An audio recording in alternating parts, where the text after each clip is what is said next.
लेखक ने इस पैराग्राफ में ये समझाया है कि कोई भी जब हमारे ये तो मानना पड़ेगा हमको कि हमारे देश में गरीबी बहुत है और हमारे देश में गाँव बहुत हैं और गाँव में जो है वो रिसोर्स खाली कृषि होता है, एग्रीकल्चर होता है, खेती होता है और वो खेती जो होती है उनके पास इतना पैसा नहीं होता है कि वो बहुत आधुनिक तरीके से खेती करें। उन्हें वर्षा पर निर्भर रहना पड़ता है और फसल के लिए उनको लोन लेना पड़ता है, ऋण लेना पड़ता है, उधार लेना पड़ता है, तो वो मतलब गरीबी में ही उनका जीवन चला जाता है।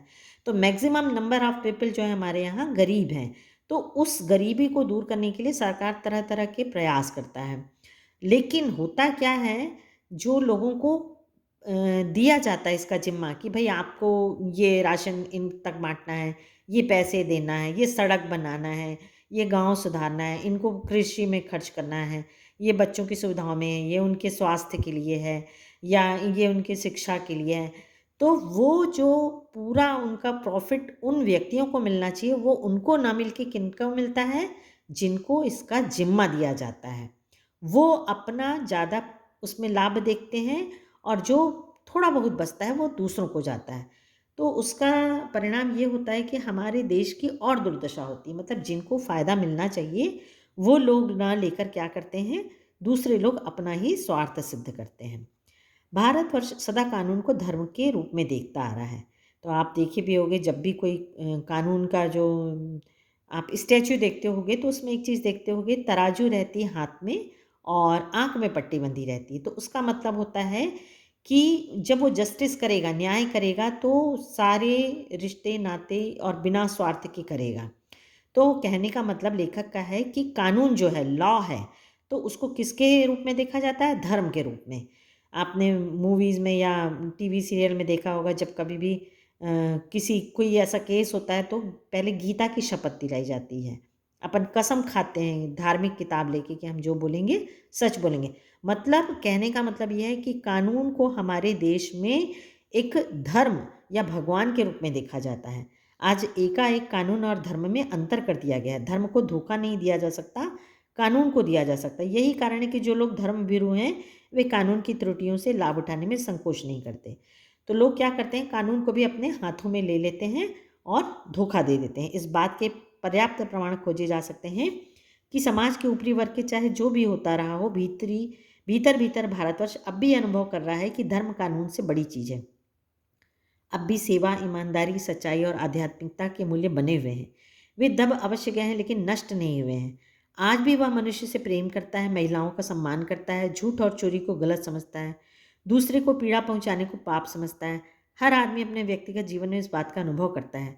समाचार पत्र में जो भ्रष्टाचार के प्रति इतना आक्रोश है, वह यही साबित करता है कि हम ऐसी चीज़ों को गलत समझते हैं और समाज में उन तत्वों को प्रतिष्ठा कम करना चाहते हैं जो गलत तरीके से धन या मान संग्रह करते हैं।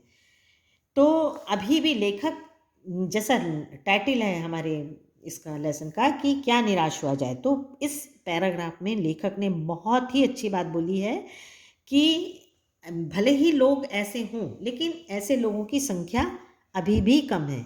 हमारे भारत में अभी भी ऐसे लोग हैं जो महिलाओं का सम्मान करते हैं और जो सच्चाई और मेहनत में आस्था रखते हैं।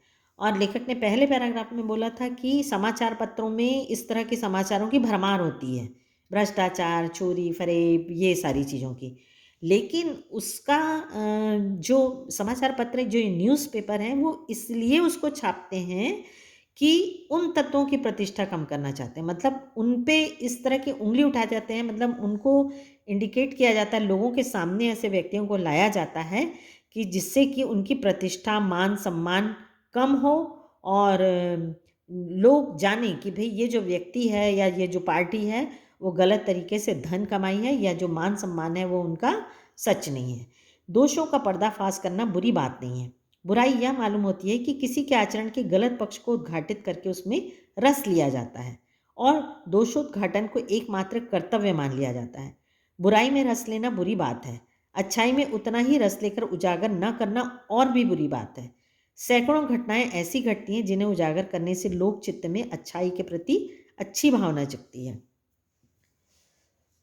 बहुत अच्छी बात बोला है लेखक ने। थोड़ी इसकी हिंदी जो है वो उच्च हिंदी, काफ़ी हाई हिंदी तो आपको समझने में थोड़ी-सी परेशानी होगी, लेकिन हम उसको अच्छे से आपको एग्ज़ाम्पल से समझाते हैं। दोषों का पर्दाफ़ाश करना, दोषों का पर्दाफ़ाश करना मतलब जैसे एक एग्ज़ाम्पल है, आप किसी की कंप्लेन करते हो अपने क्लासमेट की, किसी ने झूठ बोला, चोरी किया, चीटिंग किया, तो आप उसका बताते हो कि एग्ज़ाम में इसने चीटिंग किया और ये बताना गलत बात नहीं है। लेकिन उस बात को आप बहुत अच्छे तरीके से प्रेज़ेंट कर सकते हो। उस बात को आप जाके सिर्फ़ एक टीचर को बता के और उस टीचर और उस स्टूडेंट के माध्यम से आप बात सॉर्ट आउट कर सकते हो।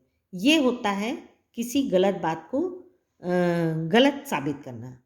दूसरी तरफ होता क्या है, मैक्सिमम लोग जो रहते हैं 60% जो लोग होते हैं, वो क्या करते हैं, अब जैसे किसी बच्चे ने चीटिंग किया, वो पूरी क्लास के सामने उसको बताएँगे कि इसने चीटिंग किया। अब उसको पूरी क्लास, पूरे स्कूल, पूरे टीचर्स को पता लग जाएगा कि इसने चीटिंग किया। मज़ा लेते हैं। उस चीज़ में क्या होता है कि उसकी गलती तो एक तरफ हो जाती है, लोग उस टॉपिक का आनंद लेने लगते हैं और उसकी पूरी बदनामी करते हैं, उसमें उनको मज़ा आने लगता है। तो ये जो तरीका होता है किसी के दोष को ख़त्म करने का, ये लेखक का कहना है कि सबसे गलत तरीका होता है। बल्कि हमें करना क्या चाहिए कि उसको इस तरीके से उसकी बुराई बताई जाए, उसका दोष बताया जाए कि वो लोगों में रस लेने का कारण ना बने। अच्छाई में उतना ही रस लेकर उजागर ना करना और भी बुरी बात है। और होता क्या है, यदि किसी की अच्छाई होती है, कोई अच्छा काम कर रहा है, तो हम उसको उतने अच्छे से नहीं प्रेज़ेंट करेंगे, उतने अच्छे से नहीं बताते हैं, जितने अच्छे से हम किसी की बुराइयों को बताते हैं।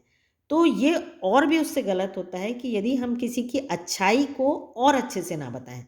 होता ये है कि लोग यदि किसी की अच्छाई देखते हैं तो पहले उससे जेलस करते हैं। तो लेखक का कहना है कि ये और भी सबसे गलत काम होता है।